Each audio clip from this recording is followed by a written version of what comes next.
Hello everyone, my name is Snehal Saudari. Today, let's discuss about arches and its different types. Learning outcome. At the end of this session, students will be able to identify different types of arches and their suitability. Let's discuss about the components of arches. Here, the vertical component is known as actually it's a support which supports the arch. These supports are known as piers. If these supports are intermediate one, these are known as piers. End supports of arch are known as abutments. The single construction is known as arch. If there is series of such arches is known as arcade. External surface of arch is known as extrados, while internal surface of an arch is known as intrados. Clear horizontal distance between abutments is span, or supports or piers is span. Impost is the component which connects pier and the arch. These individual units are known as washers. The central unit of an arch is known as keystone. Topmost portion of keystone is known as crown. The first washer which connects impost is known as springer. This horizontal line which is imaginary line which joins both the imposts is known as springing line. The clear vertical distance between center of a springing line and center of intrados, this clear vertical distance is known as rise of an arch. This is the foundation of an arch. Here the arrows are showing the movement or the transfer of load from arch to the foundation. In second figure we can observe this inclined portion. What is the difference between this first figure and this second figure here? Here the impost is inclined portion, where here the impost is perfectly horizontal one. Where the impost is provided in inclined position is known as skew back. This skew back portion makes an angle of 60 degrees with horizontal. The entire internal surface of an arc is known as soffit. This triangular portion which is made is known as spandrel. Here we can see the abutment which is the last or end support of an arch. Now here we can get the center of an arch. Next, haunch. Haunch is the lowermost portion of arch. Lowermost portion of arch is haunch. Next, let us see the classification of arches. Arches are classified in broader category in three ways. First, based on shape, based on number of centers, based on the workmanship and materials used. So let us first discuss about the arches based on shapes. There are 10 categories of arches which are listed down based on the shapes. Those are flat, Venetian pointed, horseshoe, relieving, stilted, semicircular, segmental, etc. Let us first discuss about flat arch. As its name is flat, it forms an equilateral triangle with intrados as base that we have seen skew back. It is used only for light loads. It is the weakest arch. So here we can get the idea about flat arch. Its intrados and extrados both are perfectly horizontal. So it is known as flat arch. And here we can get the idea about its skew back. This is the skew back which makes an angle of 60 degrees with horizontal.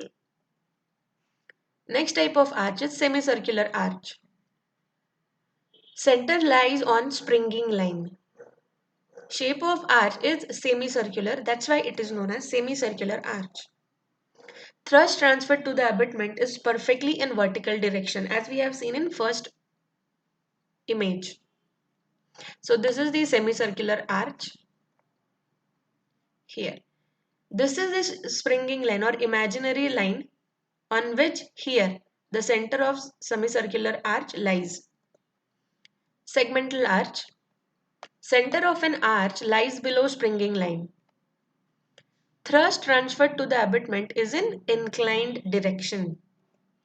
It is most common type of arch which is used nowadays. So this is segmental arch.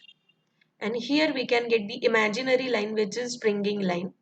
So the center of this segmental arch lies below the springing line. Here we'll get the clear idea about the same. This dotted imaginary line is springing line and below the springing line we'll get the center of an segmental arch. Horseshoe arch.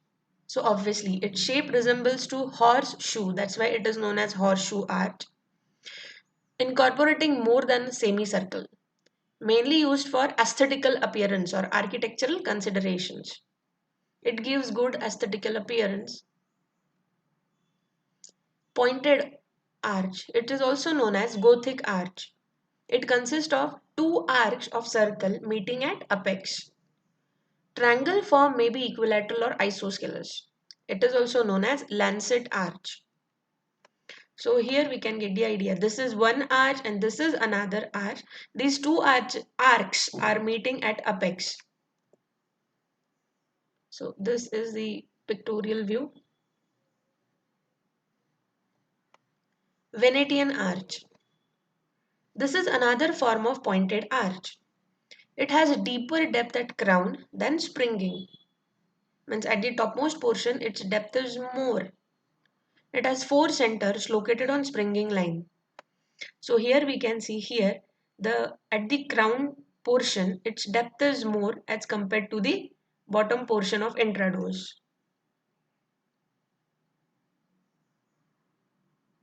And here also at the springing line this distance between intrados and extrados is less as compared to this distance between intrados and extrados. Florentine arch. This is similar to Venetian arch. Its intrados is a semicircle. It has three centers located on springing line. So its intrados is semicircle and extrados is same as that of pointed arch. Relieving arch. The ends of arch carried sufficiently into abutment. Its lintel can be replaced without affecting the arch. The arch is constructed on either flat arch or wooden lintel. See, as we can guess, the relieving arch, its function is to relieve the load which is acting on wooden lintel or flat arch or any type of a arch which is not able to carry the maximum load. So to relieve that load which is acting on arch, the relieving arch is constructed. Here the arch which is provided is relieving arch on the top surface of this wooden lintel. Stilted arch. An arch whose curve begins above the imposed line. It consists of a semicircular arch with two vertical portions at springings. The center of arch lies on the horizontal line. See, this is tilted arch where this is the springing line, but at some distance above the springing line, the center of arch lies. Semi-elliptical arch. Its shape is semi-ellipse, that's why it is known as semi-elliptical. It has either three centers or five centers. It is also called as basket handle arch. So see guys, here the shape of this arch is resembles to basket handle. So that's why it is known as basket handle arch. Summary. So these 10 arches we have studied up till now. Flat arch, segmental one, semicircular, horseshoe, pointed arch or Gothic or lancet, Venetian arch, Florentine arch, relieving arch, stilted one and semi-elliptical arch. Now, next category is based on number of centers. Based on number of centers, it is categorized in five different classes. One centered arch, two centered arch, three, four, and five centered arch. One centered arch. It has only one center. Segmental arches, semicircular arches, flat arches, horseshoe, and stilted arches comes under this category. Sometimes full circular arch, which is also known as bullseye, it is provided for circular windows. So here we can get the idea about full circular arch, which is known as bullseye. Two-centered arch. It has two centers. Pointed arches comes under this category. Semi-elliptical arch and Florentine arch also comes under this category. Three-centered arch. It has three centers. Elliptical arches comes under this category. Also the equilateral arches. Four-centered arch. Obviously it has four centers. Venetian arch is the type of four-centered arch. Another example is Tudor arch. So here we can get the idea about four centers. So two of the centers are lying on the springing line and two centers are lying below the springing line. Five centered arch. Five centers help in getting a good semi-elliptical shape.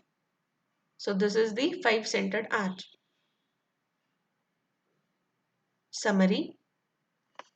This is one centered arch which is semicircular, two centered Gothic, three centered bucket handle, four centered Tudor, segmental, pointed, three centered pseudo, and four centered is pseudo four centered arch.